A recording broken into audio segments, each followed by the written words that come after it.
Bayern Munich came into their UEFA Champions League quarter-final fixture against Manchester City, hoping at the very least to have been competitive, if not actually outright expecting that they will be going for the win. Instead, after the first leg, they've really got it all to do. A 3-0 loss at the Etihad Stadium means that now they will need to win by a margin of 4 goals at the Allianz Arena if they are to have any chance of making it to the semi-finals. Of course, a lot of the focus when it comes to Bayern in recent times does in fact go back to the decision that they made to rather suddenly part ways with manager Julian Nagelsmann and bring in Thomas Tuchel instead. At the point, there were a lot of media reports saying that Nagelsmann had not won over certain senior players and more such similar things. But the simple fact of the matter is, with Nagelsmann, the club were doing really well. Yes, the domestic form had actually dropped down a tad, but when it comes to their form in the knockout cups, they were doing really well, and which then begs the question,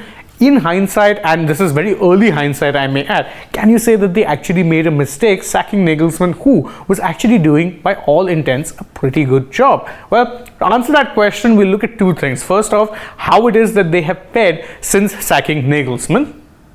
Yes, that's their first now in the Bundesliga, and when they were sacked, when Nagelsmann was sacked, they were second and behind Borussia Dortmund. But it was always expected that they would eventually overcome that deficit. So, in a sense, their league form has seen little to no real major change. What has changed, however, has been their form in the knockout stages of the cups, because they got eliminated in the quarterfinals of the DFB Pokal by SC Freiburg. It was an upset result, to say the least, because most people expected that they would be gunning for a treble. But as things stand, they may very well only end the season having won their league. And now in the UEFA Champions League, they're 3-0 down in the first leg of their quarterfinal against Manchester City. And as I said, they would need a massive miracle to actually overturn that deficit. Now, again, it is worth noting that we've seen that happen in the past. A 3-goal deficit might not be too much, but this City side look like they're firing on all cylinders, and beating them by a gap of 4 goals, even if it's a home game for Bayern,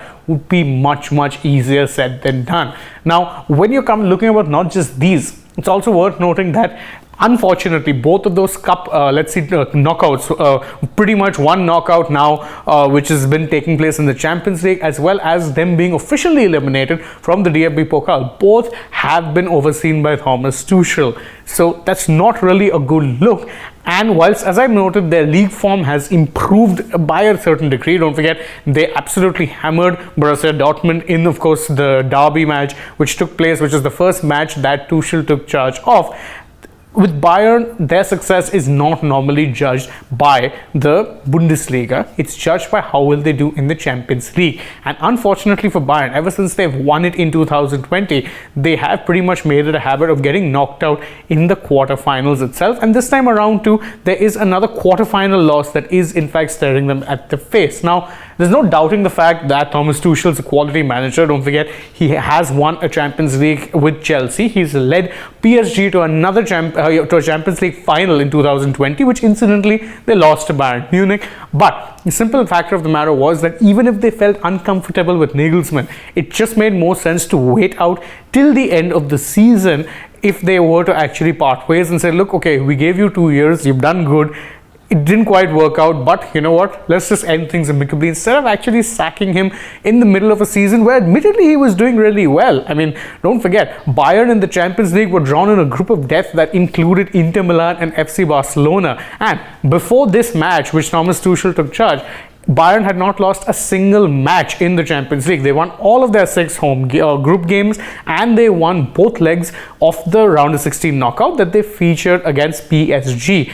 That is very good form, and considering the fact that at Bayern you normally use continental success rather than domestic success to judge a manager, it actually made more sense to stick with Nagelsmann at least till the end of the season before then telling him or sacking him or telling him that, look, it's nice try, but we want someone else, and then getting in Tuchel. So maybe this is not a doubt on Tuchel, the manager. He's done miracles before, but he came in at a time where it was probably a little too late for him to impact any meaningful change on a Bayern side that were already really good. But what he's done is he's now gotten them eliminated from 2 competitions, and he may still win the Bundesliga Bundesliga, but there will be a few skeptics now who feel that maybe sticking with Nagelsmann wouldn't have been the worst idea in the world. Thank you so much for joining us in this particular video. If you enjoyed it, please don't forget to like the video, share it with your friends, subscribe to the channel, tap the bell icon, leave us a comment, follow us on Instagram, Twitter and Facebook, and last but not least, don't forget to download the AajTak app as well. Plus, if you're already on the channel, go ahead, check out some other videos that we've uploaded. But from now, from my side, goodbye.